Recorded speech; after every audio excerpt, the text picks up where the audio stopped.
let's try this again. Well, anyways, the year was 1983. We had some good success in the 70s, and some good success with Nightwalker record, and that was 1981-82 when it was released, and Living Inside Myself was a big hit. And then I found myself in trouble because the record company didn't want to put out the things that I wanted to do. And so we were at a stalemate, and I needed to create anyways. So I had this tune called Black Cars, but it wasn't yet finished. And I went to a friend of mine, and who I wrote with sometimes, and he said, well, why don't you just go to Hollywood Boulevard and check out the people, walking by.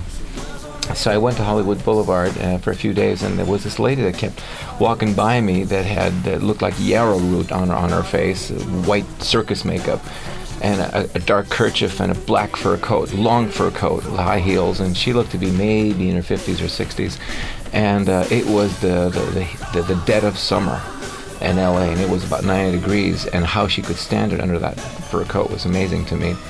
In any case, I looked at her and how the sun was hitting the yarrow root in her cheekbones and her cracks in her faces, and I said, I think Black Cars is not about a car at all, it's about this lady. And so thus came, Her Skin is Cold, China White. She's a dark angel wearing dark glasses, a fading beauty as the nighttime passes. So it was sort of a Gloria Swanson in Sunset Boulevard that, lost her shot. But she was still like a ghost pacing up and down Hollywood Boulevard, hoping to be recognized. And that's what the song really is about. It's really not about a car at all. The only linkage to a car was that I could never get my black car to look clean. And that's the only thing that I said, well, she's just like my black car. And that's basically the story behind that tune. Well, it started off with being a guitar song. Not at all synths and all. But we just couldn't resist it after the discovery of the DX7 and stuff like that. And now I'm probably going to go over too long.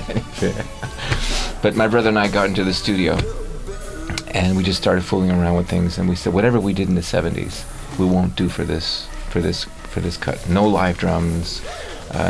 We started really ass backwards. I started by just a kind of a fake guitar track, and then I went to electric guitar. It was a Yamaha, I think, GS guitar. I did it myself, and then we put a drum machine, and then we tried synths, and we just worked completely the opposite way that we worked in the 70s. We worked with a rhythm section then, and we just decided to do it differently for Black Cars, and that's why it kind of turned out different. We knew that if we approached it differently, the end would be different. I got my list of song titles, because that's what I would work off of, and I rolled tape, and in the 45 minutes she was gone, I wrote the Stay Hungry album. He said to me, oh man, that's a B-side.